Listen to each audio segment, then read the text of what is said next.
మాజీ సీఎం కేసీఆర్ అన్న కుమారుడు కన్నారావుపై మరో కేసు నమోదైంది. ఆయనతో పాటు 5గురిపై బంజారాహిల్స్ పోలీసులు కేసు నమోదు చేశారు. తనను బెదిరించి డబ్బు తీసుకున్నట్లు ఓ సాఫ్ట్వేర్ ఉద్యోగి వారిపై ఫిర్యాదు చేశారు. గెస్ట్ హౌస్లో నిర్బంధించి దాడి చేశారని అందులో పేర్కొన్నారు. ఓ సమస్య పరిష్కారం కోసం సాఫ్ట్వేర్ ఉద్యోగి విజయవర్ధన్ రావు తనకు న్యాయం చేయాలని కన్నారావు వద్దకు వెళ్లారు. కన్నారావుకు పరిచయురాలైన నందిని సాఫ్ట్వేర్ ఉద్యోగి వద్ద నగదు ఉన్నాయన్న విషయం ఆయనకు తెలిపిందే. మహిళతో పాటు మరికొంతమందితో కలిసి ఆయన విజయవర్ధన్ రావును గెస్ట్ హౌస్లో నిర్బంధించాడు. అతన్ని బెదిరించి 60 లక్షల రూపాయల నగదు, 97 తులాల బంగారం దోచుకున్నాడు. తనకు పోలీసు అధికారి భుజంగరావు, ఏసీపీ కట్టా సాంబయ్య తెలుసంటూ కన్నారావు బెదిరించాడని బాధితుడు పోలీసులకు ఇచ్చిన ఫిర్యాదులో పేర్కొన్నారు.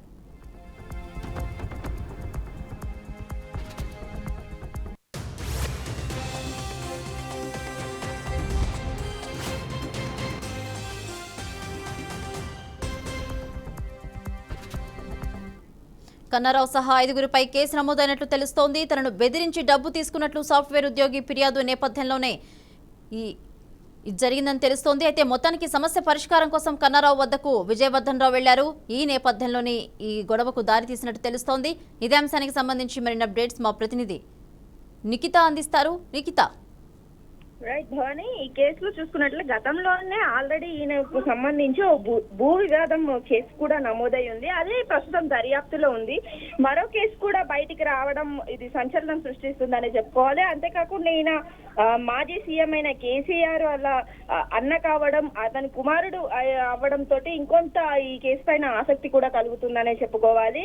అయితే ఈ కేసులో చూసుకున్నట్లయితే ఓ సెటిల్మెంట్ కోసం ఆయన దగ్గరికి వెళ్తే తన గెస్ట్ హౌస్ కి వస్తేనే ఈ యొక్క సెటిల్మెంట్ ని కంప్లీట్ చేస్తానంటూ చెప్పడం, వారి దగ్గర నుండి దాదాపుగా 60 లక్షల రూపాయల నగదును, అంతేకాకుండా 97 తులాల బంగారాన్ని కూడా తీసుకున్నారు. అయినా కానీ మా పనులు చేయకుండా మరోవైపు ఈ సాఫ్ట్వేర్ ఉద్యోగిని కూడా తనకు ఏ వర్క్ కావాలన్నా చేసి పెడతాను అంటూ లైంగికంగా కూడా తన పైన దాడి చేశారంటూ కూడా ఇప్పటికే ఈ అమ్మాయి ఫిర్యాదు అయితే చేయడం జరిగింది. అండ్ అంతేకాకుండా ఈ కేసులో ఈ ఎవరెవరు ఇన్వాల్వ్ అయి ఉన్నారు అనే వివరాలపైన కూడా ఇప్పటికే 5గురిని కూడా ఈ కేసులో అరెస్ట్ చేయడం అయితే జరిగింది. అండ్ అంతేకాకుండా మరికొంతమంది విషయంలో కూడా అంటే ఇప్పుడు ఏదైతే ఫోన్ ట్యాపింగ్ కేసులో భుజంగరావు ఆల్రెడీ నిందితుడిగా ఉన్నాడో ఆ భుజంగరావుకు మేము స్నేహితులము, మీరు ఏదైనా కొంచెం వ్యతిరేకిస్తే గనక అతనికి చెప్పి మీ యొక్క జాతకాలు బయట పెట్టించే ప్రయత్నం చేస్తామంటూ బెదిరించారు అని కూడా ఇక్కడ బాధితుడు ఫిర్యాదులో పేర్కోవడం అయితే జరిగింది. న్యాయం కోసం మాకు కాస్త పని చేసి పెట్టండి అంటూ వెళ్తే ఇలా మమ్మల్ని అన్యాయం చేస్తున్నారు అంటూ బాధితుడు వాపోవడం అయితే జరుగుతుంది. దీనికి సంబంధించి దర్యాప్తు చేస్తున్నామంటూ ఇప్పటికే పోలీసు అధికారులు చెప్తున్నారు.